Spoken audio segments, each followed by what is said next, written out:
जय हिंद दोस्तों। आज हम लोग पुनः उपस्थित हुए हैं अपने जो है कि ये तीसरे सेशन को आगे बढ़ाने के लिए। तो आप लोगों के पास जिस तरह से हमारा कंटेंट पहुंच रहा होगा तो समझ लीजिए आप लोग आंख कान मूंद के जो है कि मेरे ऊपर विश्वास कर रहे हैं, तो आप उसी तरह से विश्वास को बनाए रखिएगा। आपके विश्वास पर और आपका जो भी सपना है उस सपना को हम लोग जो है कि क्रैक करने में, उस सपना को पूरा करने में हम लोग हर तक जो है कि सफल होंगे। सिर्फ आप भरोसा किए, भरोसा को बनाए रखिएगा। आप भरोसा पे एक भी जो % इस पे डाउट नहीं कर सकते हैं, क्योंकि आपके पास हम इतना कंटेंट दे देते हैं कि तभी हम यह बोल पाते हैं खुल के कि एग्जाम में पक्का क्वेश्चन टकराएगा। तो यह आप लोग जो है कि एकदम निश्चित होकर हमारे कंटेंट को फॉलो करने का प्रयास कीजिए। तो चलिए जो है कि हम आते हैं पूरे जो है कि अपना जो है कि सेशन पे। तो आज जो कल या फिर कल जो हम क्वेश्चन पूछे थे कि भारत के अंदर में जो दांचीग्राम अभ्यारण्य है वह किस राज्य या केंद्र शासित प्रदेश में है। तो भारत के अंदर में जम्मू कश्मीर एक केंद्र शासित प्रदेश है वर्तमान में, क्योंकि आप लोग को पता है कि 31 अक्टूबर 2019 ईस्वी को जम्मू कश्मीर राज्य को विभाजित करके लद्दाख और जम्मू कश्मीर दो केंद्र शासित प्रदेश बना दिए गए। तो जम्मू कश्मीर में ही आपका दांचीग्राम अभ्यारण्य है जो कि हंगुल के लिए प्रसिद्ध है, हंगुल के लिए प्रसिद्ध है। तो इसमें से जो आज जो सबसे टॉप जो है कि स्टूडेंट का जो घोषणा कर रहे हैं, तो सबसे टॉप स्टूडेंट में आपका जो है वह आपका है ऋषिका कुमारी। ऋषिका कुमारी आप एक बहुत ही एक्टिव स्टूडेंट है। आप अपने लगातार जो है कि तैयारी को जारी रखिएगा। आपका तैयारी में जो है कि कहीं कोई कमी नहीं रहेगा। आप जिस तरह से लगातार जो है कि इस वीडियो को या इस क्लास को फॉलो कर रहे हैं, आप लगातार फॉलो कर लीजिए, जो है कि आपका सिलेक्शन पक्का है। और जो भी इस तरह से फॉलो कर रहे होंगे जो है कि छात्र, तो उनका भी सिलेक्शन होगा। और ये नहीं कि आप जो है कि अल्टरनेटिव कार्य कीजिएगा, एक वीडियो देखे दो को नहीं देखे, जब मन हुआ हटा दिए कि भाई पैसा नहीं लगा है क्या जाता है मेरा। तो ये समझ लीजिए कि अगर वो आप सोच रखते हैं तो फिर पर उसमें हम आपका सपोर्ट नहीं कर पाएंगे। जो भी ऐसे प्रकृति के छात्र हैं कि हम सोच रहे हैं कि पैसा नहीं लगा है फ्री में, या क्या बकता होगा, ऐसे बकता होगा, लेकिन आपको हाथ में किताब है या गारंटी देते हैं कि अच्छा अच्छा कोचिंग और क्लास फेल हो जाएगा इस कंटेंट के सामने में, क्योंकि हम खुद सब जगह पढ़े हुए हैं और ऑफलाइन क्लास भी हम पढ़ाए हुए हैं और आपका वनडे एग्जाम से लेके बीपीएससी मेंस तक लिखे हुए हैं। लेकिन आपको हम सब चीज दिखा सकते हैं, इसीलिए गारंटी के साथ बोल सकते हैं ओपन इस तरह से जो है कि आप कोई भी जो है कि टकरा सकते हैं किसी भी सब्जेक्ट में, वहां पर जो है कि हम अपना परफॉर्मेंस दे सकते हैं एग्जाम को क्लियर करने के लिए। तो चलिए हम सबसे पहले ऋषिका कुमारी, आप जो है कि इसी तरह तैयारी जारी रखिएगा। अगर देख लीजिए, अगर आप मान लीजिए कि अगर आप लोग तैयारी करते हैं इस फ्री यूट्यूब चैनल पे ही, तो आपका अगर सिलेक्शन हो जाता है, मान लीजिए अगर मेरे सहयोग से आपका 10 नंबर ही एग्जाम में आ गया एक्स्ट्रा में, तो समझ लीजिए 1 नंबर के कारण लड़का जिसका भी दरोगा का मेंस नहीं हुआ होगा ना 1 नंबर से, उनसे पूछिएगा उनका कैसा लग रहा होगा कि अब 2 साल के बाद आएगा नहीं होगा क्या होगा। आप रेलवे के अंतर्गत अगर जो लड़का 1 नंबर से छूटा होगा 2 साल पहले, उनको लग रहा होगा कि अभी क्या उसके घर परिवार में बीत रहा होगा, उसके ऊपर कैसा लग रहा होगा। इसीलिए 1 नंबर आपके लिए कितना अहमियत है आप तभी सोच सकते हैं जब आप 1 नंबर से जब बाहर हो जाएगा, जिस दिन ना उस दिन आपको एक कलेजा में जो चोट आएगा ना, आप उस सहन नहीं कर पाइएगा। तो चलिए हम बिना कोई देरी के हुए सेशन को आगे बढ़ाते हैं। तो चलिए और जो लड़का जो कि इसका सही आंसर दिया है उसमें से जो है कि आपका जो है यूजर वाई करके, इनके नाम तो नहीं लिखे हैं लेकिन ये लिखते हैं आइए ना सर हमारे यूपी में। तो ये समझ लीजिए कि हम भी बिहार से संबंध रखते हैं। तो आप हम समझ रहे हैं बिहार और यूपी के और जो एमपी और उड़ीसा झारखंड के ये 4-5 स्टेट जो है ये बहुत ही लड़का यहाँ पे स्ट्रगल करते हैं। तो समझ लीजिए आपका सिलेक्शन पक्का होगा। आप मेरे चैनल को सपोर्ट कर रहे हैं, आप करते रहिए और अधिक से अधिक दोस्तों को भी शेयर कीजिए, जिससे कि हम और आप मिलकर एक कंपटीशन को जो है कि एक उस तरह से क्रैक करें जिससे कि दुनिया भी याद करे। तो आप लोग जो है कि इसी प्यार को बरकरार रखिएगा। तो चलिए अब आगे बढ़ाते हैं। उसके बाद फिर है आपके राजेश कुमार, बहुत अच्छा। फिर उसके बाद है लोमेश राय, बहुत अच्छा लोमेश राय, आप भी बहुत रेगुलर स्टूडेंट हैं। फिर है चौधरी गोलू, आप भी एक रेगुलर स्टूडेंट हैं। उसके बाद फिर है चंदन राज, आपका भी आंसर सही है। फिर है दीपक कुमार, आपका भी आंसर सही है। फिर है दीपक राज, आपका भी आंसर सही है। उसके बाद फिर है मनीष प्रजापति, आपका भी बहुत सही आंसर है। फिर उसके बाद है फोकस टारगेट, ये लिखते हैं जब तक आप कंटिन्यू क्लास देते रहेंगे तब तक क्लास में बने रहेंगे। तो ये समझ लीजिए कि हम भी हमेशा तत्पर रहते हैं क्लास लेने के लिए। मेरे अंदर में बहुत असीम भंडार है कि हम कंटेंट पे कंटेंट दे आपको, लेकिन यहाँ समझ सकते हैं कि लोग को जब 30 मिनट से ऊपर हो जाता है वीडियो ना, तो लड़का लोग बोलता है कि सर इतना ज्यादा लंबा वीडियो हो जाता है। और हम भी समझते हैं कि उतना लंबा वीडियो आजकल का आदमी नहीं देखते हैं, लेकिन आपको देखना पड़ेगा क्योंकि जब कंटेंट मिल रहा है। और कुछ ऐसे भी छात्र और छात्राएं होंगे जिनको कि 40 मिनट का भी वीडियो अगर मिलता होगा तो उनको कम लगता होगा कि और मिलता ना 2 घंटा, तो 2 घंटा भी देखते हुए रह जाता, क्योंकि ऐसा कंटेंट में मिलता है, ऐसा कंटेंट कहीं नहीं मिलता है। उसके बाद फिर आपके जो है कि बासु जी भी लिखते हैं समय में विस्तार करिए, तो समय में विस्तार होगा धीरे धीरे। जॉब में है अभी थोड़ा समय कम मिल पाता है, इसीलिए जो भी मिलता है आप लोगों के पास हम आते हैं और अच्छा से अच्छा कंटेंट देने का प्रयास करते हैं आपके दोस्त होने के नाते। उसके बाद फिर है आपके जो है कि उसके बाद है सुभाष यादव। सुभाष यादव लिखते हैं कि आरपीएफ की तैयारी आपके ऊपर विश्वास करके कर रहे हैं सर, आपको ही फॉलो कर रहे हैं, तो ये समझ लीजिए आप एक डेली सेट प्रैक्टिस कीजिए। और जीके जीएस जो है कि नॉर्मल पूछता है आरपीएफ में, कोई बड़ा जो है कि उसमें ज्यादा हार्ड लेवल का नहीं पूछता है। आप टेंशन नहीं लीजिए, हम स्पीडी और लूसेंट भी सीरीज लाएंगे और आराम से आपको करवाएंगे, आप टेंशन नहीं लीजिए। अभी हम महेश बर्नवाल को कवर कर रहे हैं, आप सिर्फ लगातार बने रहिए। पॉलिटी लगभग अंतिम के कगार पर है, तो आप लोग का आराम से हम जो है कि अब इतिहास को चालू करेंगे। जब इतिहास और जो है कि ज्योग्राफी साथ साथ चलेगा, ये तीनों सब्जेक्ट चालू हो जाएगा और ये तीनों जो है कि खत्म होने के बाद जो है कि हम लोग स्पीडी और जो है कि आपका लूसेंट को भी चालू करेंगे, तब देखिएगा कितना मजा आता है, उसके बाद देखिएगा। चलिए अब बिना कोई देरी किए हुए हम लोग सेशन को आगे बढ़ाते हैं। हम ये जो 2-3 मिनट शुरुआत में लेते हैं आपको पॉजिटिव करने के लिए लेते हैं, अगर नहीं भी हम बोलते तो भी काम चल जाता।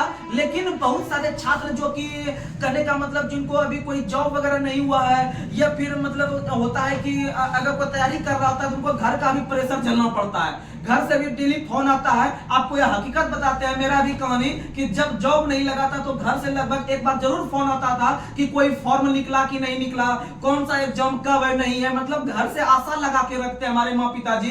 तो बताइए कि आप इस तरह मिडिल फैमिली के, आप भी मेरे तरह हैं, तो समझ लीजिए कि आपके पास भी ऐसा होता होगा, हमको पता है, क्योंकि हम भी एक बहुत ही रियलाइज किए हुए स्टूडेंट हैं कि एक समझते हैं जमीनी स्तर के आदमी का क्या दर्द और जो है कि उसका क्या होता है उतना परेशानी। तो आप लोग टेंशन नहीं लीजिए, आपके बड़े भाई और दोस्त के रूप में आपका हम जरूर बेड़ा पार लगाएंगे। जिस तरह से आप हमको सपोर्ट कर रहे हैं बस करते रहिए और हमारे कंटेंट में कहीं कोई कमी नहीं आएगा, आप टेंशन नहीं लीजिए। चलिए हम सेशन को शुरुआत करते हैं, पॉलिटी से फिर ज्योग्राफी करेंगे।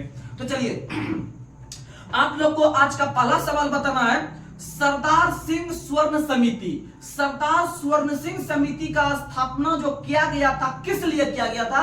मूल कर्तव्य को जोड़ने के लिए। सरदार, अब समझिएगा, सरदार स्वर्ण सिंह समिति का स्थापना इंदिरा गांधी के समय में 1976 में किया गया था।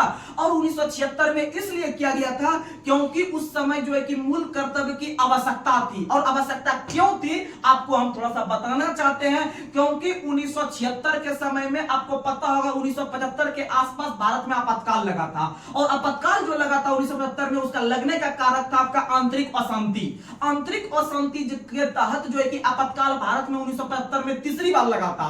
और आप लोग को पता होगा उस समय विभिन्न प्रकार के मौलिक अधिकार जो है कि ब्रेक हो जाता है जब आपातकाल लगता है। तो उस समय प्रधानमंत्री को लगा या उनके पीएमओ ऑफिस में जो आदमी बैठते हैं उनको लगा कि क्या क्या आदमी का मौलिक कर्तव्य होना चाहिए, यानी कि मान लीजिए मेरा मौलिक अधिकार अगर 12 से 35 तक अधिकतर अगर मौलिक अधिकार ब्रेक हो जाएगा तो हम क्या काम करेंगे नहीं करेंगे हमें पता नहीं चलेगा। तो इसीलिए इंदिरा गांधी ने एक अलग से जो है कि आपका रूल निकाला कि हम निकाल देते हैं कि मूल कर्तव्य आदमी का क्या क्या होना चाहिए, कि भैया आप इतना वो कर लीजिए, आपको कोई टेंशन नहीं लेना है। तो इसीलिए सरदार स्वर्ण सिंह समिति का स्थापना किया गया और उसके तहत जो है कि मूल कर्तव्य को जो है कि जोड़ने का प्रयास किया गया। और मूल कर्तव्य जब जोड़ रहा था सरदार सिंह स्वर्ण समिति ने, तो उस समय जोड़ने का सिफारिश वो 8 किया था। 8 को जोड़ने का सिफारिश किया था कि भाई आम आदमी का 8 मूल कर्तव्य हम दे देते हैं। लेकिन जिस दिन उसमें फाइनली उसे जोड़ा गया, फाइनली उसे डिसीजन दिया गया, तो उस समय 10 जोड़ा गया। कितना जोड़ा गया? 10 जोड़ा गया। तो 2 क्वेश्चन पूछेगा कि कितना जोड़ने का सिफारिश किया था मूल कर्तव्य ने, तो 8, लेकिन फाइनली क्या 8 ही जोड़ा, क्या 10 जोड़ा? कितना जोड़ा?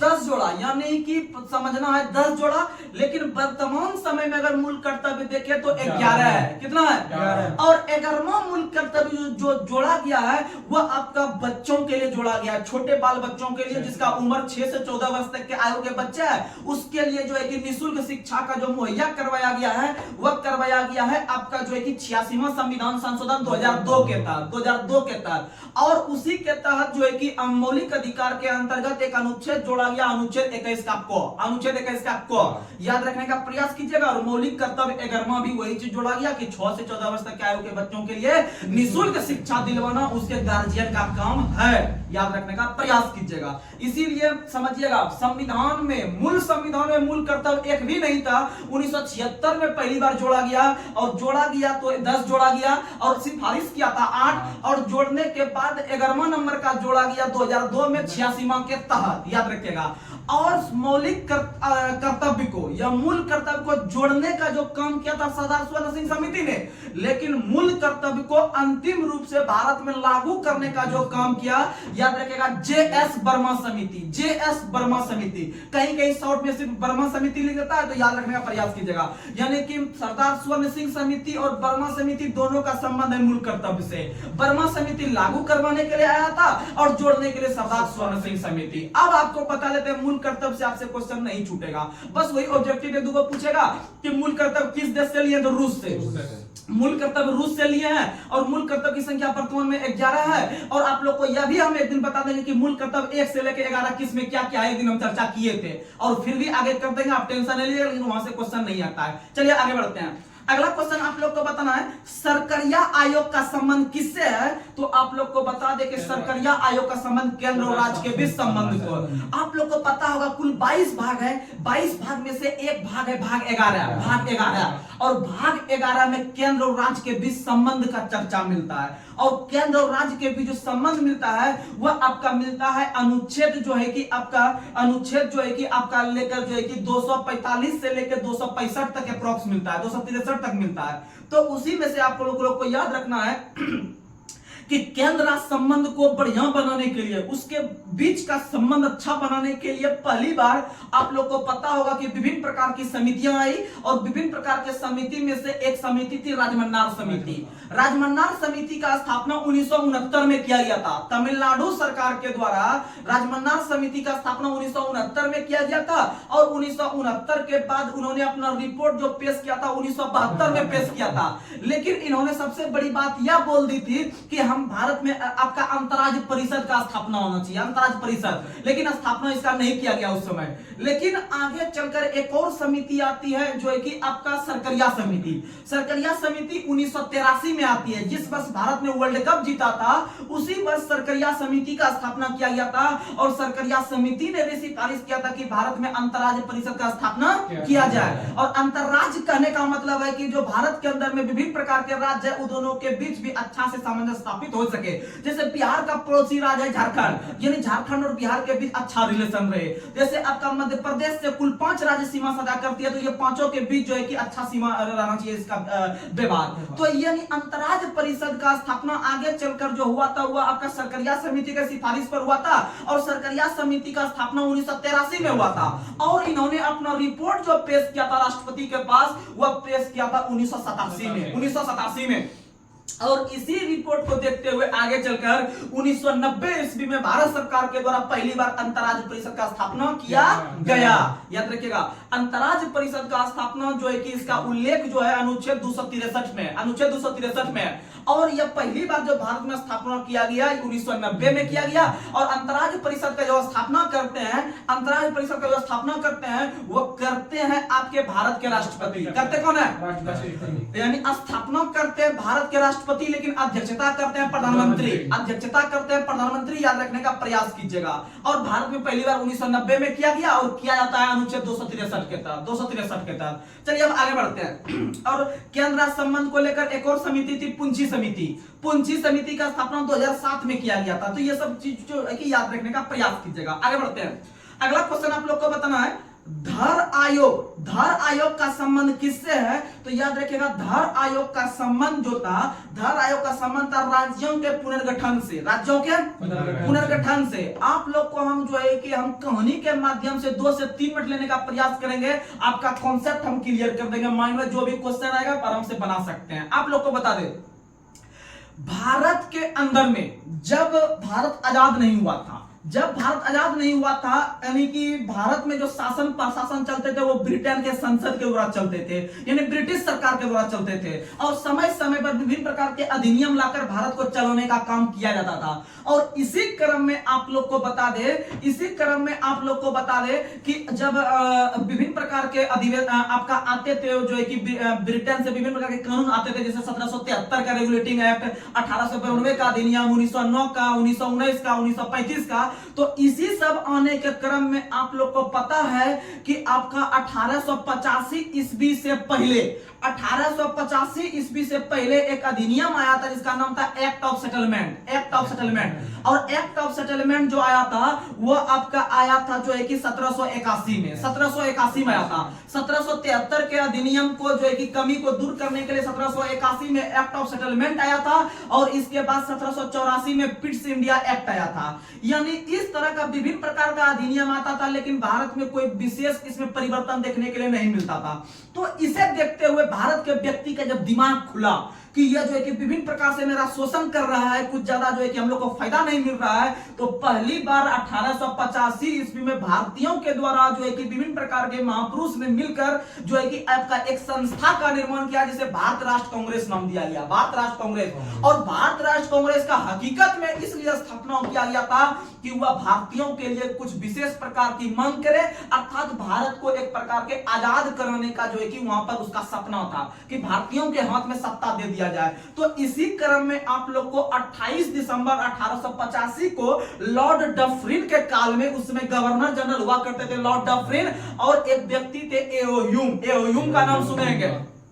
एओ ह्यूम जिसका संबंध स्कॉटलैंड से था, जो कि एक असैनिक थे, और असैनिक के साथ साथ वो एक पक्षी विज्ञानी भी थे, और उनके मदद से भारत में पहली बार भारत राष्ट्र कांग्रेस की स्थापना जो है कि बहुत अच्छी तरीका से हो गई। इनके होने के बाद जो है कि उसी दिन फिक्स किया गया कि भैया प्रत्येक वर्ष दिसंबर महीना में इसका अधिवेशन करेंगे हर वर्ष, और अधिवेशन कर करके जो है कि आपका ब्रिटेन सरकार से कुछ मांग करेंगे जो कि भारत के हित में हो, और इसी क्रम में भाई 1885 में भी देख रहे होंगे कि 28 दिसंबर को स्थापना हुआ, फिर 1886 में होता है, 87 में होता है, 88 में होता है। इस तरह होते होते जब तक भारत आजाद नहीं हो गया तब तक होता रहा है, आप लोग को पता होगा, होता रहा है 1947 तक हुआ है, आप लोग को पता होगा। तो उसी क्रम में आप लोग को हम बता दें कि जब 1920 का जब अधिवेशन चल रहा था, 1920 का जब आपका कांग्रेस का अधिवेशन चल रहा था, ब्रिटेन सरकार से जब विभिन्न प्रकार का मांग किया जा रहा था, तो 1920 का जो कांग्रेस का अधिवेशन था वह महाराष्ट्र का एक शहर है नागपुर, जो भारत के बीचों बीच वहां पर उसको जो है कि आपका माना जाता है सेंटर पॉइंट। तो वहीं पर 0 माइल स्टोन है, वहीं पर नागपुर के पास 0 माइल स्टोन है, और वहां पर जो है ना रेलवे का जो ट्रैक है वो एकदम पूरा 90 डिग्री पर कटा हुआ, इधर से इधर जाने के लिए, इधर यानी उत्तर भारत जो है कि और दक्षिण भारत को वहां पर टोटल जोड़ा गया, और पश्चिम और जो है कि पूरब सब वही जोड़ा गया है। उसको जो है कि हम लोग 0 माइल स्टोन के नाम से जानते हैं, पूरा एकदम मिडिल। और भारत के अंदर में जो है कि आपका ब्रिटेन सरकार वहीं से सब जगह से शासन करता था कि यहाँ से अगर हम जाते हैं, अगर देखिएगा यहाँ पर नागपुर है बीचों बीच, यहाँ पर नागपुर के पास देखिएगा तो आपका जो कि इधर भी क्षेत्र पड़ेगा, यानी सब जगह जो है कि आपका बराबर पड़ता है यहाँ से। तो याद रखने का प्रयास कीजिएगा कि नागपुर में कांग्रेस का अधिवेशन चल रहा था, और नागपुर के कांग्रेस के अधिवेशन चलने के क्रम में आपका उसके अध्यक्ष जो थे वो थे वीर राघवाचारी ने कांग्रेस के अध्यक्ष के रूप में आम आदमी के बीच यह घोषणा किया था कि देख रहे होंगे कि उस समय विभिन्न प्रकार के राजा महाराजा अलग अलग प्रांत में, अलग अलग देशी रियासत में शासन कर रहा था, यानी कि भारत जो था वह टूटा फूटा स्थिति में था, इसका कोई जो है कि सम्मिलित रूप से यह अखंड भारत के रूप में नहीं था। तो इसी क्रम में आप लोग को पता है कि वीर राघवाचारी ने कहा आम जनता को, भारतीयों को, कि भैया आप लोग शांत हो जाइए, आप लोग टेंशन नहीं लीजिए, आप लोग के लिए हम लोग मांग कर रहे हैं ब्रिटेन सरकार से, आप लोग टेंशन नहीं लीजिए। तो बोला क्या मांग कर रहे हैं? तो उन्होंने कहा कि आप लोग टेंशन नहीं लीजिए, कुछ ही दिनों में भारत जब आजाद हो जाएगा तो आजाद होने के बाद जितना भी राज्य का हम लोग गठन करेंगे ना, वो भाषा के आधार पे करेंगे। किस आधार पे करेंगे? भाषा के आधार पे करेंगे।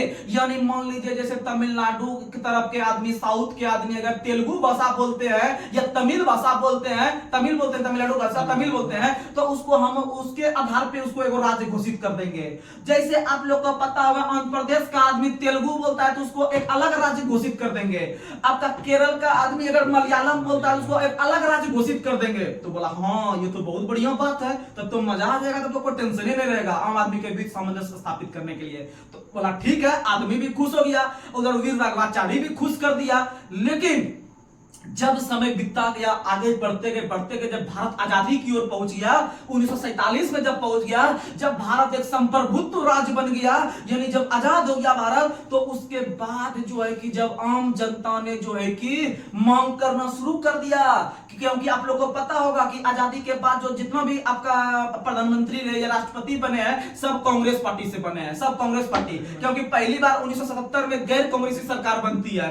इसका मतलब सब आदमी ने पकड़ना चालू कर दिया अब जो है कि कांग्रेस वाला को, कि अब भैया तो अब तो देश आजाद हो गया, अब तो हम लोग का मौत चलेगा, तो अब जो है कि हमको दे दीजिए, जो है कि भाषा के आधार पर राज्य बना दीजिए, अच्छा से शासन प्रशासन होगा हम लोग का भी विकास होगा, आपका भी विकास होगा। तो बोला कि नहीं, अभी ठहरिए, हम जो है कि कभी भी नहीं जा रहे हैं भाषा के आधार पे गठन करने के लिए, भाषा के आधार पे हम नहीं करेंगे। 1920 में घोषणा किया था कि हम भाषा के आधार पे करेंगे, खाली हमको आजाद होने दीजिए, हम सब कर देंगे भाषा के आधार पे। लेकिन आजाद होने के बाद वो पलट गया और पलटने के बाद बोला कि भारत का विभिन्न राज्य का स्थापना जो करेंगे भाषा पे नहीं करेंगे, हम जो करेंगे सिर्फ और सिर्फ जो करेंगे वो प्रशासनिक आधार पे करेंगे, प्रशासनिक आधार पे करेंगे, यानी कि भाषा पे कदापि नहीं, वो प्रशासन के हाथ में रहेगा, जो जैसे कि उसको बांटने का काम करेगा वो अपने अनुसार बांटने का काम करेगा, लेकिन भाषा पे हम कभी नहीं बांटेंगे। तो जो है कि आदमी के बीच गुस्सा फूट गया, बवाल हो गया कि ये क्या हो गया। तो फिर पहली बार जो है कि आम आदमी को समझाने के लिए या उस पर काम करने के लिए एक टीम गठित किया गया जवाहरलाल नेहरू के द्वारा। उस टीम का या उस आयोग का नाम था धर आयोग। क्या नाम था? धर आयोग। समझने का प्रयास कीजिएगा बारीकियों से बात को। तो धर आयोग का स्थापना जून 1948 में होता है। धर आयोग का स्थापना जून 1948 में आता है। और बताइए वह किस लिए आया होगा? वह आपको भाषा पे करे कि प्रशासनिक पे करे या कि आम आदमी को समझाए, उसी पे आया होगा। अर्थात मेन यहाँ पर भाषा जो फंसेगा, यानी कि राज्यों के जो है कि स्थापना के लिए आया था, नहीं आया था। यानी धर आयोग का स्थापना 1948 में आपका एसके धर के अध्यक्षता में जो किया गया था, याद रखने का प्रयास कीजिएगा, राज्यों के गठन के लिए भाषा के आधार पर आया था। लेकिन जब वह गठन होकर जब पूरा एकदम जांच पड़ताल किया तो वह भी डिसीजन वही दिया कि भैया हम जो है कि भाषा पे नहीं करेंगे, हम भी करेंगे जो है कि प्रशासनिक पे, क्योंकि वह भारत सरकार के अंदर में काम कर रहा था, तो वह भी उसी के जो है कि रूप में बात बोलेगा। तब जो है कि और माहौल गर्मा गया। जब और माहौल गर्माया तब फिर जो है कि जस्ट जो है कि दिसंबर महीना में या अक्टूबर से नवंबर महीना के बीच में जवाहरलाल नेहरू ने बोला कि एसके धर अब साइड हो जाइए, आपसे काम नहीं संभला। तो फिर वो एक नया समिति बनाता है, जेबीपी समिति, नाम सुनेंगे, जेबीपी समिति। और जेबीपी समिति ने जो है कि गठन करके जेबीपी का भी काम था भैया राज्य का गठन कीजिए, कैसे करना नहीं करना। तो वो भी जो आए वो भी आके वही बोलते हैं कि प्रशासनिक पे ही देंगे, भाषा पे नहीं देंगे। तब तो और माहौल बिगड़ गया भारत का, पूरे आम आदमी का और माहौल बिगड़ गया। तो इसी बिगड़ने के क्रम में माहौल में आपका 1952 ईस्वी में भारत के अंदर में जो नाम बता रहे हैं, जिस व्यक्ति का याद रख लीजिएगा, आएगा क्वेश्चन। तो 1952 ईस्वी में पहला व्यक्ति बनते हैं। नहीं पता कि ज्यादा जब कुछ हो जाता है तो एक व्यक्ति आगे आता है, जैसे कि भारत के अंदर में जो शोषण किया जा रहा था अंग्रेज के द्वारा, तो महात्मा गांधी आगे बढ़ चढ़कर इसका हिस्सा लिए, तभी तो हम लोग आजादी पाए इतना जल्दी। तो याद रखने का प्रयास कीजिएगा। उसी तरह से उसका मांग करने के लिए आंध्र प्रदेश के एक व्यक्ति थे जिसका नाम था पोट्री श्रीरामल्लू। पोट्री श्रीरामल्लू। तो पोट्री श्रीरामल्लू जब आगे आए, बोले चा ऐसे नहीं मानेगा, अब इसको कुछ सिखाना होगा। तो पोट्री श्रीरामल्लू ने जवाहरलाल नेहरू के विपक्ष में एक्शन लिया, बोला कि जब तक नहीं भाषा के आधार पे हमको दीजिएगा दर्जा, तब तक हम स्ट्राइक यानी अनशन करते रहेंगे, यानी भूखे प्यासे करते रहेंगे, जो होगा आप देखिएगा। तो भैया जो है कि वो असमंजस में आ गए जवाहरलाल नेहरू। अब क्या हो गया? अब उसके पीछे में बहुत सारा आदमी खड़ा हो गया कि जो होगा देखेंगे, पोट्री श्रीरामल्लू तुम आगे बढ़ो, हम भी पीछे हैं। तो जो है कि रामल्लू जो है कि पूरा एकदम खुश हो गया और वो जाके जो है कि बैठ गया सबके सामने में, और बेचारा अंततः अनशन करते करते करते बेचारा स्वर्ग सिधार गए भूखे भूखे। और जैसे स्वर्ग सिधारा, तो उसके बाद और बवाल फूट गया आम आदमी के बीच। तब जवाहरलाल नेहरू बोला अब नहीं संभलेगा, अब तो कुछ किया जाए, अब तो कुछ किया जाए। और उसी कुछ करने के क्रम में जो है कि विभिन्न प्रकार के महापुरुष या विभिन्न प्रकार के नेता सब ने मिलकर एक समिति बनाया जिसका नाम था फजल अली आयोग। क्या नाम था? फजल अली आयोग। और फजल अली आयोग का स्थापना 1953 में किया गया और उसका सबसे मेन काम जो था वह था भाषा के आधार पर राज्यों का पुनर्गठन करना, यानी कि राज्यों को जो देना चाहिए वो भाषा के आधार पर देंगे। तो पहली बार 1953 ईस्वी में जो वो व्यक्ति मरा था आपका पोट्री श्री रामुलु, उसका पर्सनल घर था आंध्र प्रदेश, था कि था वो आपका तेलुगु भाषी क्षेत्र का आदमी था, ठीक है, तेलुगु यानी आंध्र प्रदेश का बोलने वाला था। यानी जहां का जो नेता था वहां का ज्यादा माहौल गर्म था, जहां का आदमी डेट किया था आपका भूखे प्यासे। तो बताइए जवाहरलाल नेहरू ने पहले जो घोषणा करेगा वो घोषणा करेगा भैया आंध्र प्रदेश को एक अलग राज्य बना दो तेलुगु भाषा के लिए, क्योंकि वहां का आदमी मरा है, इससे ज्यादा वहां पर एक्शन माहौल गर्मा गया है। तो बोला ठीक है। इसीलिए भारत के अंदर में 1953 ईस्वी में भाषा के आधार पर गठन होने वाला भारत का पहला राज्य आंध्र प्रदेश बना। कौन बना? आंध्र प्रदेश बना और वह तेलुगु भाषी क्षेत्र बना। समझ में आ गया?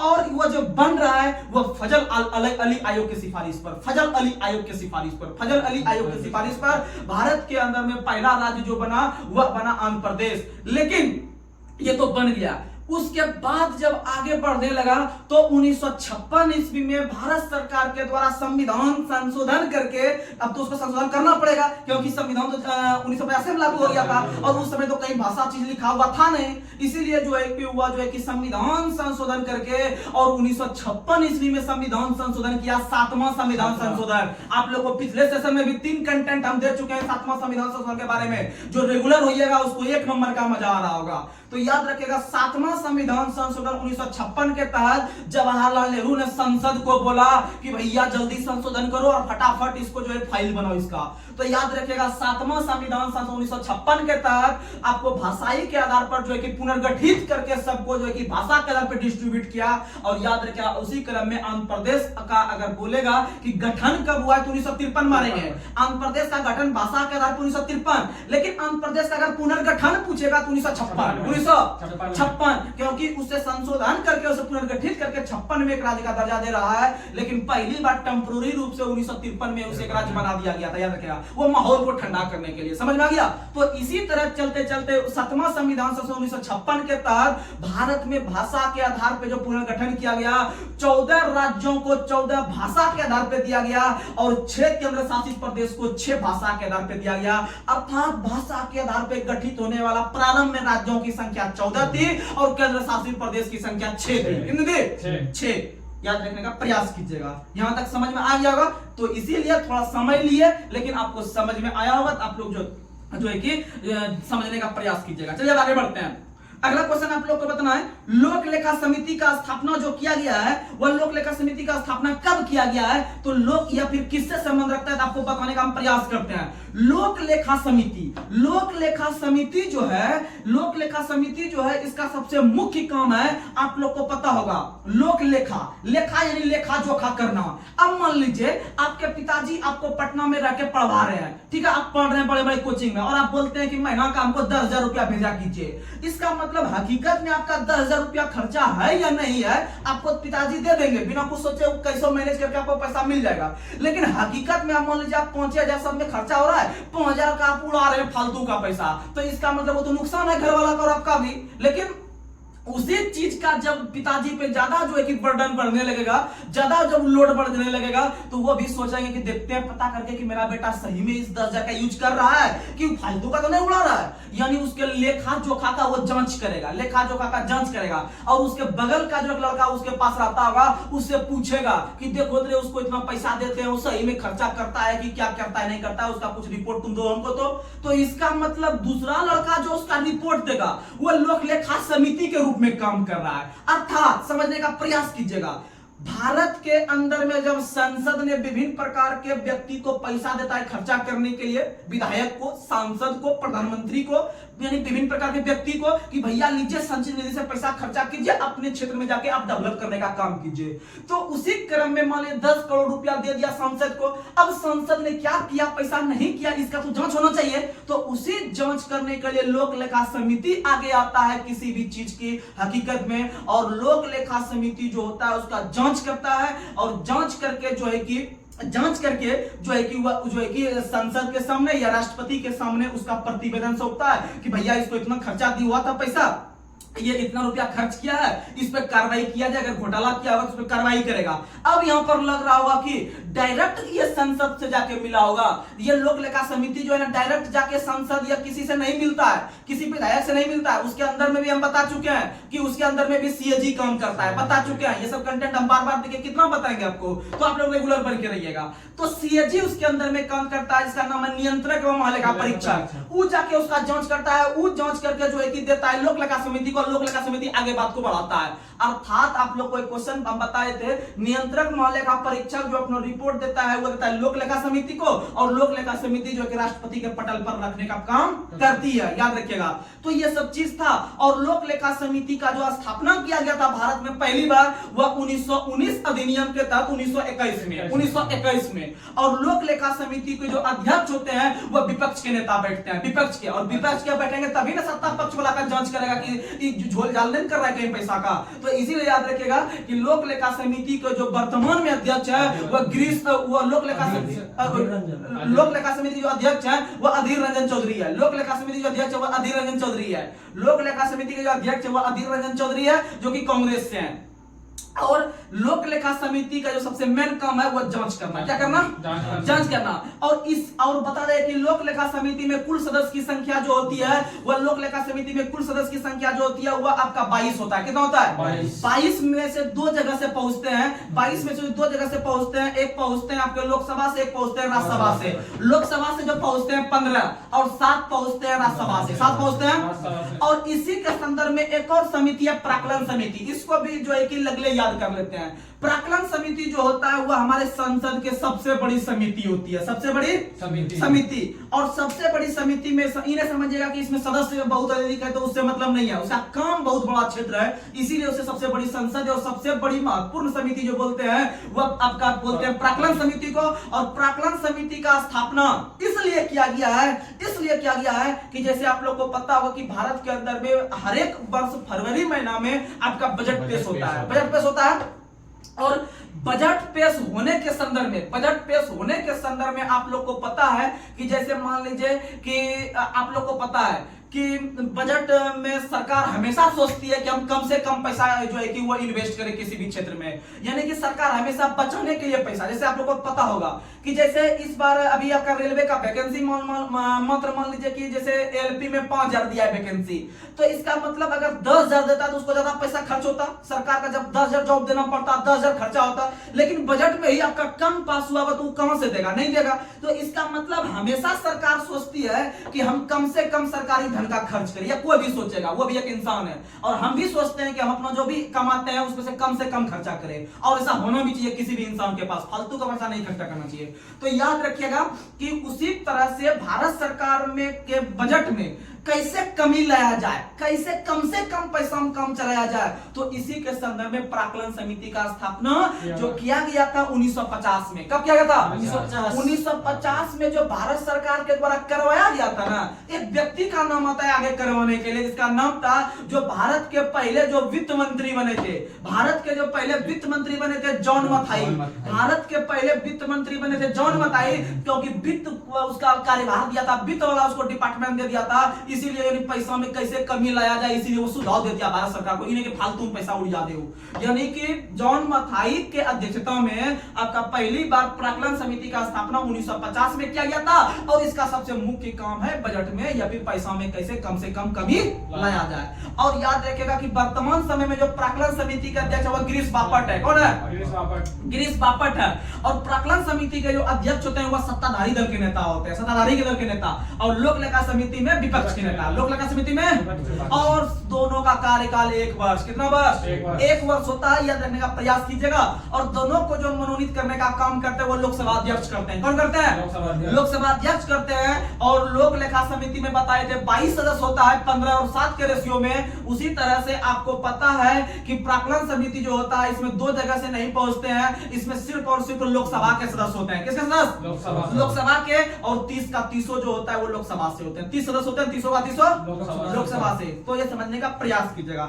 चलिए अब आगे बढ़ते हैं। अगला क्वेश्चन आप लोग को बताना है कोठारी आयोग। कोठारी आयोग का संबंध किससे है? तो यह भारतीय शिक्षा से है। भारतीय शिक्षा से जो संबंध रखता है वह कोठारी आयोग रखता है। और आप लोग को बता दें 2020 के अगर हम पहले का बात करते हैं, 2020 के पहले का जो आपका भारत का जो शिक्षा व्यवस्था था वह आपका जो चलता था आपका किस हिसाब से? तो आप लोग बताइए कि भारत का जो पहले शिक्षा व्यवस्था चलता था वह 10+2+3 के आधार पर चलता था। यानी कोई भी बच्चा पहले 10वीं तक पढ़ेगा, 10वीं तक में 10 हो गया, उसके बाद +2 यानी वो इंटर कर लिया, 12th कर लिया, और 12th करने के बाद वो 3 साल का ग्रेजुएशन करता था, तब समझता था वो हम ग्रेजुएट हो गए। यानी कम से कम जो ग्रेजुएशन होने का जो जरिया था, तौर तरीका था, वह 10+2+3 था। यानी पहले 10वीं कीजिए, फिर 12वीं कीजिए, फिर ग्रेजुएशन कीजिए। तो इसका मतलब आप लोग को पता है यह वर्तमान समय में जो है कि आपका शिक्षा व्यवस्था इसे चेंज कर दिया है। और इसे चेंज जो किया है आप लोग को पता होगा 2019-20 के अंदर में मोदी सरकार के द्वारा एक नई समिति गठित की गई थी शिक्षा के लिए, जिसका नाम था कस्तूरी रंगन समिति। कौन समिति? कस्तूरी रंगन। भारत में नई शिक्षा व्यवस्था जो लागू करने वाली जो समिति आई थी वह कस्तूरी रंगन समिति था। और कस्तूरी रंगन समिति ने सिफारिश किया भैया 10+2+3 वाला सिस्टम खत्म किया जाए, अब जो लाया जाए वो हम बता रहे हैं वो सुनिए। तो बोला क्या? बोलो जरा। तो वो बोला कि भैया सबसे पहले जो है कि आप इसको 5 पढ़ाइए। क्या पढ़ाइए? 5 यानी पहले 5वीं का एग्जाम दिलवाइए, 5वीं के बाद इसको यानी प्यार बोल देते हैं फिर बताते हैं 5+3+3+4 यानी पूर्णांश ये सब जोड़ के 15, पूर्णांश ये सब जोड़ के 15 यानी 15 क्लास आप पढ़ते हैं, समझिए आप ग्रेजुएशन हो जाते हैं 15 क्लास पढ़ के। जैसे पहले 10वीं किए थे, 10वीं के बाद 12वीं किए, 12वीं के बाद फिर जो है कि 3 क्लास पढ़े कॉलेज, तो हो गया टोटल 15। उसी प्रकार से इसको अलग अलग तोड़ के 15 पूरा आया है। तो पहले 5+3+4 यानी 5 3 8, 8 3 11, 11 4 15 यानी पहले आप 5 तक पढ़ लीजिए, 5 के बाद फिर 8वीं का बोर्ड एग्जाम दीजिए, 8वीं के बाद 8 3 11, 11वीं में बोलता था कि अब 11वीं का एग्जाम होगा, यानी वो 11th का एग्जाम दे, तब फिर 4 साल का कोर्स जो है कि वो बीए का कोर्स करेगा। ऐसा चीज था, वो कस्तूरी रंगन समिति ने सिफारिश किया था, याद रखिएगा। और पहले जो चल रहा था वो कोठारी आयोग की सिफारिश पर चल रहा था, जो कि आपका 10+2+3 था। याद हो गया? चलिए आगे बढ़ते हैं। अगला क्वेश्चन आप लोग को बताना है।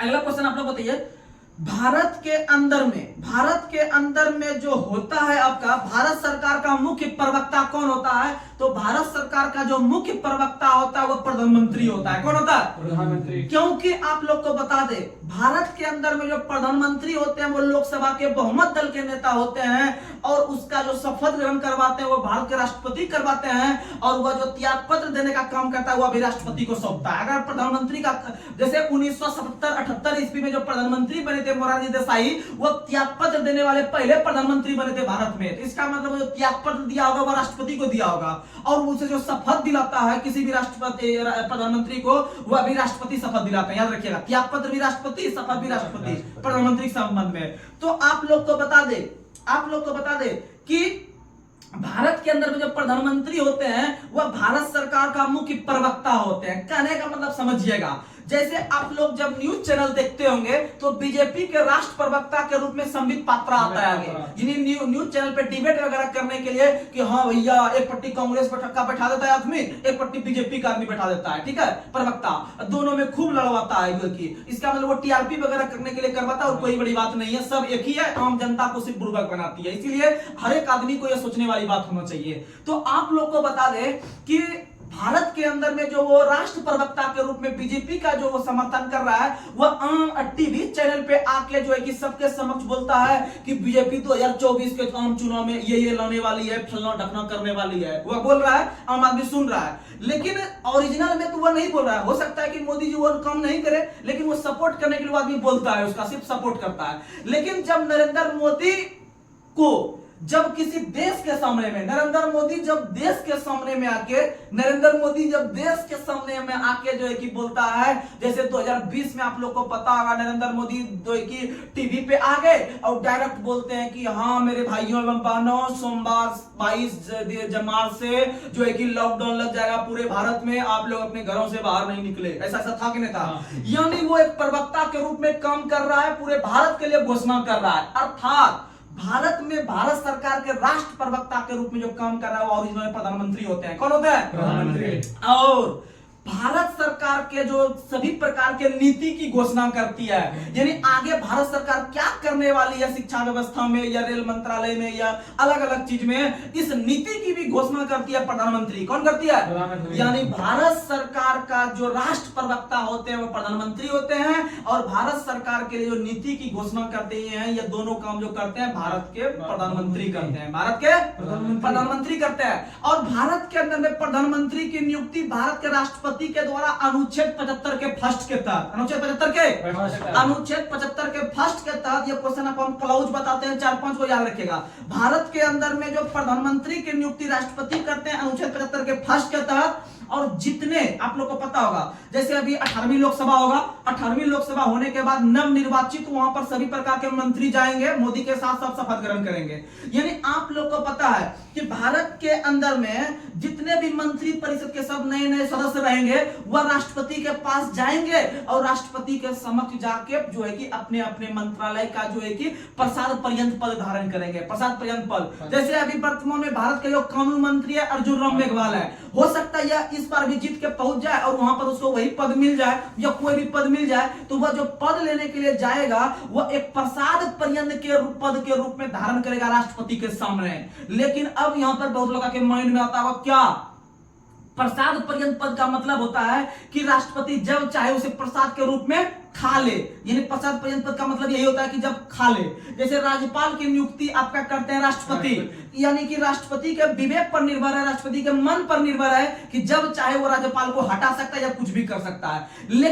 लेकिन यह अनुच्छेद 75 का जो क्लाउज 2 है, क्लाउज 1 में राष्ट्रपति जो नियुक्त कर रहे हैं प्रधानमंत्री नियुक्त कर रहे हैं, और क्लाउज 2 बता रहे हैं, अनुच्छेद 75 का क्लाउज 2 कहता है कि भारत के अंदर में जितने भी मंत्री परिषद के नवनिर्वाचित सदस्य होंगे या मंत्री होंगे, सभी प्रसाद पर्यंत पद जो धारण करेंगे वो राष्ट्रपति के सामने करेंगे। लेकिन वहां पर राष्ट्रपति को यह अधिकार नहीं है कि उसे पद से हटा सकता है, उसके मन पे निर्भर नहीं है, कदापि नहीं हटा सकता, सिर्फ प्रसाद पर्यंत पद धारण करेंगे, वो नियम है करना।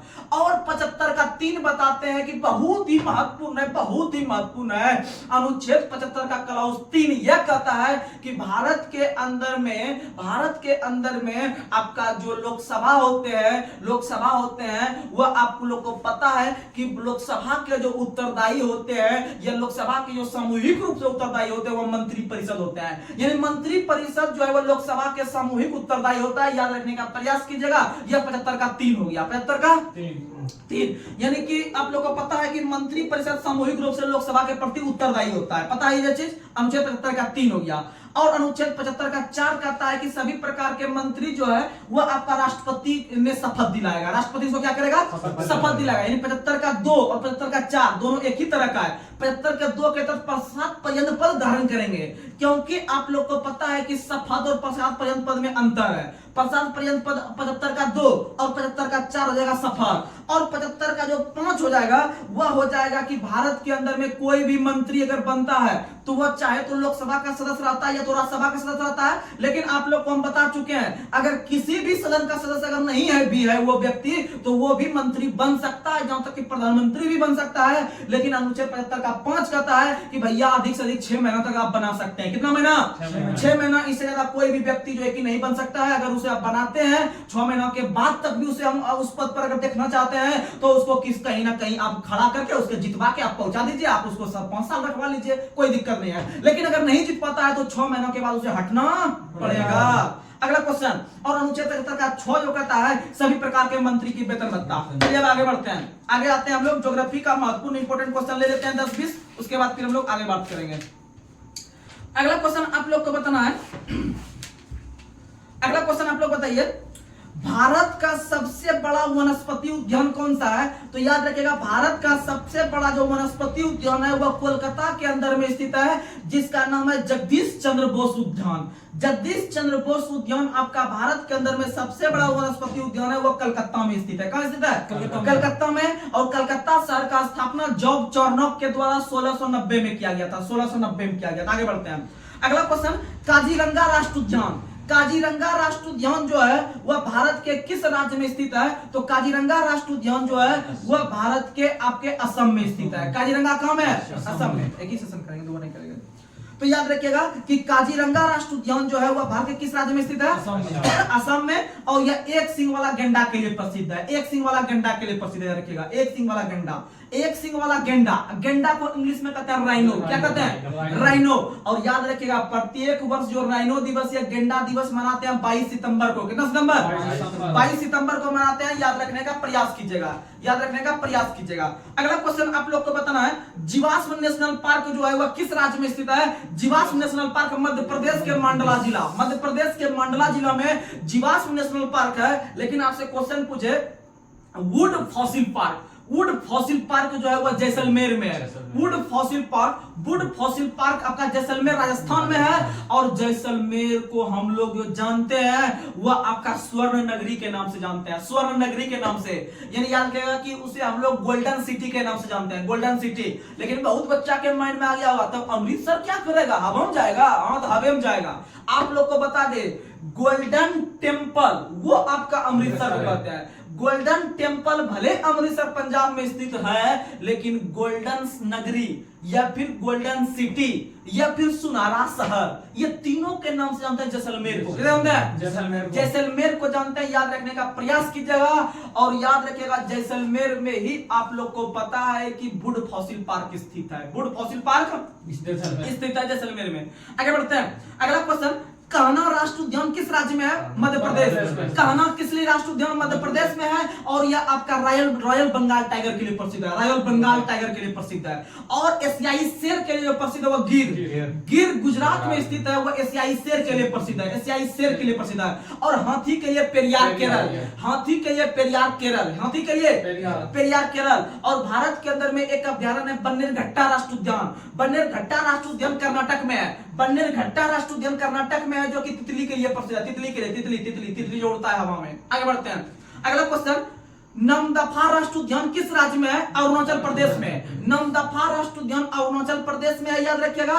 और आप लोग को बता दें कि अरुणाचल प्रदेश में आपका जनजाति निवास करता है, जिसका नाम है लाली। क्या नाम है? लाली नाम की जनजाति आपका अरुणाचल प्रदेश में निवास करती है। अगला क्वेश्चन, बंदीपुर राष्ट्रीय उद्यान कर्नाटक में है। बंदीपुर कहां में है? कर्नाटक। अंसी भी कहां है? कर्नाटक में। नागरहोल भी कहां है? कर्नाटक में। नागरहोल हो गया, अंसी हो गया, बंदीपुर हो गया, बन्नेरघट्टा हो गया, ये सारा का सारा कहां है? कर्नाटक में। कहां है? कर्नाटक में। अगला क्वेश्चन आप लोग को बताना है, नोकरेक जैव मंडल आरक्षित क्षेत्र।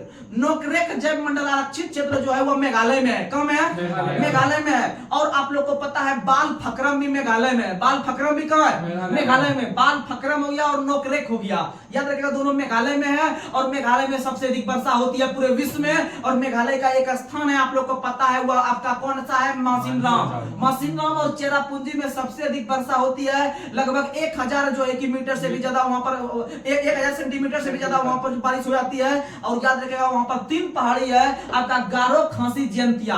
अगर आप क्वेश्चन पूछेगा कि गारो, खासी, जयंतिया का क्रमवार सजाइए पश्चिम से पूर्व की ओर, तो याद रखिएगा, जैसे आप लोग बोलते हैं, कभी भी आप लोग खासी, जयंतिया, गारो नहीं बोलते हैं। आप लोग बोलते हैं गारो, खासी, जयंतिया, ऐसे बोलते हैं, गारो, खासी, जयंतिया। तो याद रखिएगा, पश्चिम से अगर हम पूर्व की ओर निकल जाएंगे उधर से, तो याद रखिएगा कि पश्चिम से हम लोग जाएंगे इधर से, तो पहले गारो जाएंगे, फिर खासी जाएंगे, जयंतिया। यानी जो आप सीरियली से बोलते हैं अपने माइंड से, गारो, खासी, जयंतिया, वो पश्चिम से पूर्व है। पश्चिम से पूर्व। अगर इसको पलटा के पूछ दे भैया हमको बताओ पूर्व से पश्चिम कौन है, तो पलटा के बोल देंगे, बीच वाला बीच में रख देंगे, साइड हो जाएगा। समझ में आ गया? आगे बढ़ते हैं। और वहां पर आपका जो कि खासी और जयंतिया जो है कि वहां पर जनजाति भी निवास करती है। रखिएगा, आगे बढ़ते हैं। रणथंभौर वन्यजीव अभ्यारण्य किस राज्य में? राजस्थान। रणथंभौर हो गया, सरिस्का हो गया, केवलादेव हो गया, घना पक्षी बिहार हो गया, ये सारा का सारा कहाँ है? राजस्थान में। और आपका पता है कि वहां पर मुकुंदरा हिल्स भी है। मुकुंदरा हिल्स भी कहाँ है? राजस्थान में। और केवलादेव घना पक्षी बिहार जो है वहां पर आपका एशियाई सारस आते हैं। एशियाई सारस आते हैं, ये साइबेरियाई सारस आते हैं, क्योंकि साइबेरिया जो है वह रूस के एशियाई भाग को साइबेरिया कहा जाता है। वहीं से आपके प्रजनन करने के लिए आपके सारस जो है कि आपका केवलादेव में आया करते हैं, इसीलिए पक्षियों के स्वर्ग के रूप में केवलादेव घना पक्षी बिहार को जानते हैं। अगला क्वेश्चन आप लोग को बताना है। अगला क्वेश्चन, रातापानी वन्यजीव अभ्यारण्य। रातापानी वन्यजीव अभ्यारण्य किस राज्य में है? मध्य प्रदेश में। रातापानी वन्यजीव अभ्यारण्य मध्य प्रदेश में। लेकिन पूछेगा कि तातापानी बताइए पर्यटन स्थल है किस राज्य में? रातापानी मध्य प्रदेश में। और तातापानी है वो घूमने वाला स्थान है, मध्य प्रदेश से ही अलग होकर एक राज्य बना है छत्तीसगढ़। छत्तीसगढ़ में तातापानी। रात बिताएंगे हम लोग जो है कि एमपी में, और ताता जो लगाएंगे, भीड़ का जो ताता लगाएंगे छत्तीसगढ़ में। कहाँ लगाएंगे? और छत्तीसगढ़ के वर्तमान में मुख्यमंत्री बने हैं आपके विष्णु सहाय। कौन बने हैं? चलिए आगे बढ़ते हैं। अगला क्वेश्चन आप लोग को बताना है, गर्म पानी अभ्यारण्य किस राज्य में है? असम। गर्म पानी वन्यजीव अभ्यारण्य कहां में है? असम।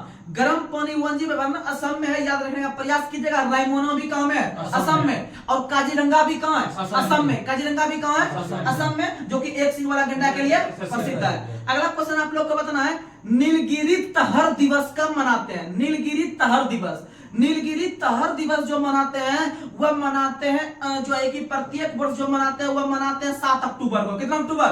7 अक्टूबर को हम लोग कपास दिवस भी मनाते हैं, और 7 अक्टूबर को नीलगिरी तहर दिवस, तो और तहर दिवस। लेकिन ये क्वेश्चन आदमी को पता नहीं होगा, ये नीलगिरी तहर है क्या? भले कोई आदमी बोलते नहीं है। इसी तरह का क्वेश्चन बहुत सारा बड़ा बड़ा कोचिंग में कुछ से कुछ पढ़ा दिया जाता है, कुछ से कुछ तो नहीं पढ़ाया जाता है, लेकिन आदमी को अगर समझ में नहीं आता है तो बच्चा के लिए कुछ से कुछ ही हो गया। ये चीज का ये सेंस में आप लोगों के पास बात रखें तो आप लोग को बता दे, नीलगिरी तहर जो होता है यह एक प्रकार का पशु है। यह एक प्रकार का क्या? पशु है, जो कि आपका तमिलनाडु में पाया जाता है। क्योंकि नीलगिरी के ऊपर जो आपका एक पशु रहता है वो तो भैंस रहता ही रहता है, लेकिन वहां पर एक और जंतु निवास करते हैं या एक और प्राणी निवास करते हैं, इसका नाम है नीलगिरी तहर। और नीलगिरी तहर बहुत हाईलाइटेड जानवर है, क्योंकि तमिलनाडु का जो राज के पशु है वह नीलगिरी तहर है। कौन है? नीलगिरी तहर। और नीलगिरी तहर वो एक प्रकार से विलुप्त हो रहे थे, तो उसे बचाने के लिए भारत सरकार के द्वारा स्पेशली एक दिवस जब मनाया गया, बताइए कुछ तो संरक्षण होगा। ये दिवस मनाया तभी तो हम और आप आज पढ़ पा रहे हैं, नहीं तो नहीं पढ़ पाते। इसको कहां जाता पता नहीं चलता। इसीलिए याद रखिएगा कि प्रत्येक वर्ष नीलगिरी तहर दिवस जो मनाते हैं, कपास दिवस के दिन मनाते हैं, जो कि 7 अक्टूबर को मनाते हैं। और आप लोग को बता दे, नीलगिरी तहर जो है वह आपका तमिलनाडु का राज्य के पशु है। और याद रखिएगा कि ये बहुत हाईलाइटेड चीज था। नीलगिरी तहर जो है इसकी चर्चा बहुत प्रकार के ग्रंथ में भी की गई है। जैसे तमिलनाडु के अंदर में तमिल का सबसे बड़ा जो महाकाव्य, सबसे पुराना जो महाकाव्य जो कि बहुत ही साल पूर्व पहले लिखाया था, जिसका नाम था आपका शिल्पाधिकारम। शिल्पाधिकारम नाम सुने होंगे आप लोग। शिल्पाधिकारम पहला तमिल साहित्य था। पहला तमिल साहित्य जो था वह आपका शिल्पाधिकारम था। और शिल्पाधिकारम बहुत ही फेमस है। एग्जाम में ग्रुप डी क्वेश्चन पूछ लिया गया है कि शिल्पाधिकारम के रचयिता कौन है, जो कि पहला तमिल साहित्य था, तो याद रखिएगा इलांगो था। इलांगो पहला तमिल साहित्य आपका शिल्पाधिकारम था। याद रखिएगा इसका रचना किया था इलांगो ने। और इस इलांगो ने जो किया था इस पुस्तक में या इस साहित्य में, इस आपके जो है कि आपका नीलगिरी तहर जो था इस जानवर का, उसमें जो है कि चर्चा था। इसीलिए क्वेश्चन इंपॉर्टेंट था और तमिलनाडु ने आगे चल के इसे राज के पशु के रूप में घोषित किया। आगे बढ़ते हैं। और जो इसमें इजी सब दिवस दिया है आप लोग देखे होंगे, बहुत इजी सब है, तो अगर फास्ट हम इसको रिकॉल करा देते हैं, फिर इस सेशन को हम ब्रेक करते हैं। तो आप लोग को बता दें, राष्ट्रीय विज्ञान दिवस 28 फरवरी। राष्ट्रीय विज्ञान दिवस 28 फरवरी, क्योंकि उस दिन जो कि भारत के अंदर में जो कि आपका प्रकाश का जो प्रकीर्णन का खोज किया था सीवी रमन ने किया था, उनके जयंती को हम लोग राष्ट्रीय विज्ञान दिवस के रूप में मनाते हैं। लेकिन विश्व विज्ञान दिवस 10 नवंबर। विश्व विज्ञान दिवस 10 नवंबर, याद रखिएगा, विश्व विज्ञान दिवस 10 नवंबर। अगला क्वेश्चन, विश्व वानिकी दिवस 21 मार्च। विश्व वानिकी दिवस 21 मार्च। विश्व जल दिवस 22 मार्च। विश्व जल दिवस 22 मार्च। अब बिहार दिवस भी 22 मार्च। बिहार दिवस भी 22 मार्च। बिहार दिवस भी 22 मार्च। और याद रखिएगा 22 अप्रैल को पृथ्वी दिवस, 22 अप्रैल को पृथ्वी दिवस। अगला क्वेश्चन, विश्व मौसम विज्ञान दिवस 23 मार्च, बता चुके हैं, आपको कंटेंट दे चुके हैं। याद रखिएगा विश्व मौसम विज्ञान दिवस 23 मार्च, क्योंकि 23 मार्च को आपका जो है कि सुखदेव भगत सिंह और राजगुरु को फांसी दिया गया था, उसके उपलक्ष्य में राम का मौसम खराब हो गया, यानी राम रैया जयंती। अब प्लस में आप लोग को पता है मौसम विज्ञान दिवस और प्लस उधर तीनों का सही दिवस हम लोग मनाते हैं 23 मार्च को। आगे बढ़ते हैं, अगला क्वेश्चन, विश्व स्वास्थ्य दिवस 7 अप्रैल। अगला क्वेश्चन, पृथ्वी दिवस 22 अप्रैल। अगला क्वेश्चन, जैव विविधता दिवस 22 मई। जैव विविधता दिवस 22 मई, लेकिन वानिकी दिवस 21 मार्च। अगला क्वेश्चन, विश्व पर्यावरण दिवस 5 जून। विश्व पर्यावरण दिवस 5 जून, और पहली बार 1974 में मनाए थे। कब मनाए थे? 1974 में पहली बार आपका पर्यावरण दिवस मनाया गया था 5 जून को, याद रखने का प्रयास कीजिएगा, और तब से अभी तक हम मना रहे हैं। अगला क्वेश्चन, विश्व जनसंख्या दिवस 11 जुलाई। विश्व जनसंख्या दिवस 11 जुलाई। अगला क्वेश्चन, विश्व बाघ दिवस 29 जुलाई। विश्व बाघ दिवस 29 जुलाई। अगला क्वेश्चन, विश्व ओजोन दिवस 16 सितंबर। विश्व ओजोन दिवस 16 सितंबर, क्योंकि 16 सितंबर 1987 को मॉन्ट्रियल प्रोटोकॉल में एक आपका बैठक किया गया था, जो कि आपका ओजोन के संरक्षण के लिए किया गया था कनाडा के अंदर। अगला क्वेश्चन, विश्व गेंडा दिवस 22 सितंबर। कुछ देर पहले बताए थे, विश्व गेंडा दिवस 22 सितंबर, और गेंडा के लिए या राइनो के लिए आपका एक सिंग वाला गेंडा के लिए प्रसिद्ध है वो आपका काजीरंगा असम में। आगे बढ़ते हैं, अगला क्वेश्चन, विश्व खाद्य दिवस 16 अक्टूबर।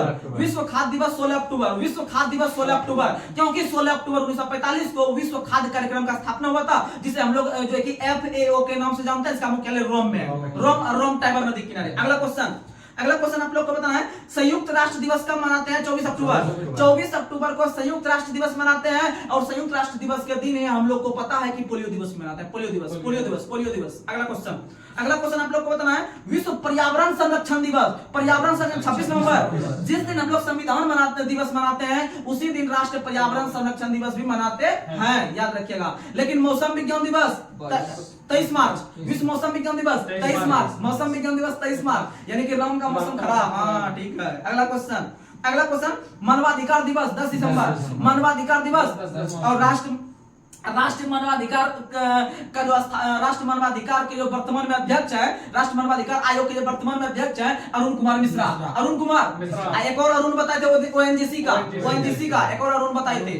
अगला क्वेश्चन, अरुण कुमार। अगला क्वेश्चन आप लोग को बताना है, हिम तेंदुआ भारत के किस राज्य में पाया जाता है? सिक्किम में। किस राज्य में? चलिए अगला क्वेश्चन आप लोग को बताना है, विश्व जल दिवस कब मनाया जाता है? विश्व जल दिवस कब मनाया जाता है? आप लोग इसका जवाब जो है कि कमेंट बॉक्स में दीजिएगा, आपके कमेंट का हमारा इंतजार रहेगा। तो चलिए हम आज के सेशन को यहीं पर ब्रेक करते हैं, तब तक के लिए जय हिंद जय भारत।